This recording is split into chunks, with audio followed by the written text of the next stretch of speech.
يلا هنعمل شوكولاتة منزلية بالحليب أو بلبن، شوكولاتة بيضة وشوكولاتة بني ناجحة في منتهى الجمال.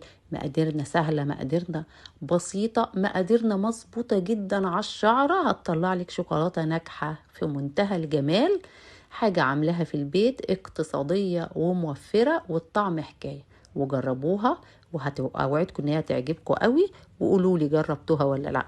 وبعد كده هتعملوا منها كميات كبيرة، وممكن تضيفي عليها مكسرات، وممكن تبشريها، وممكن تكسريها وتستخدميها في الحلويات، وممكن تسيحيها، وممكن تاكليها كده غنية وفي منتهى الجمال.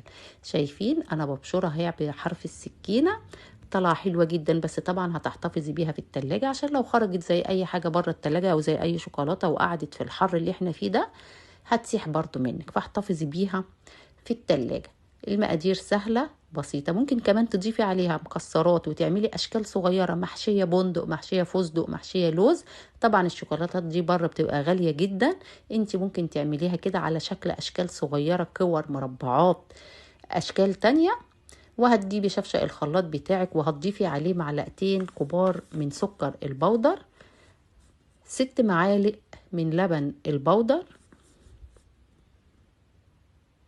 السكر لازم يكون بودر ومطحون كويس. 4 معالق من زيت جوز الهند.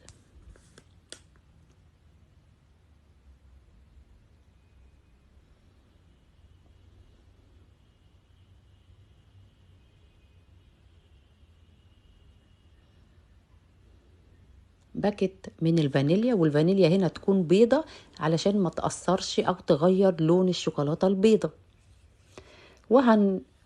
نشغل الخلاط بتاعنا لحد ما كل الخليط يندمج، مفيش دقيقتين 3 أو يعني مش هتاخد منك وقت.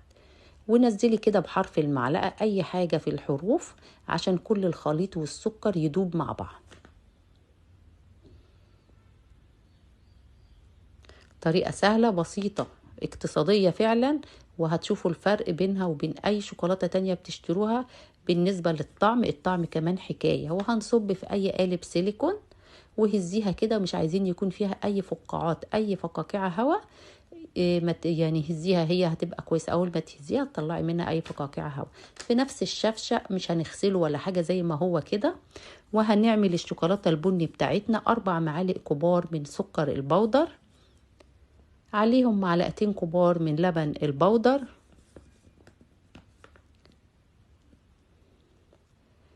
معلقتين من الكاكاو الخام،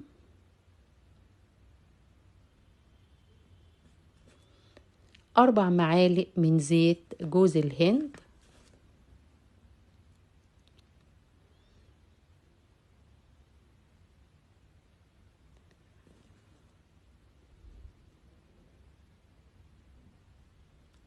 رشة من الفانيليا. هنا بقى أي فانيليا بيضة غامقة أي فانيليا هتشتغل معانا، لأن هي شوكولاتة غامقة. وهنضربهم في الخلاط لحد برضو ما تندمج زي التانية، ونحطهم في التلاجة نص ساعة، هتطلع عندك بالشكل الجميل ده. ما تنسوش لو عجبكم الفيديو، ما تنسوش اللايك والشير والاشتراك والمتابعة، وجربوها. المقادير بتاعتنا حلوة جدا وممتازة وهتعجبكم.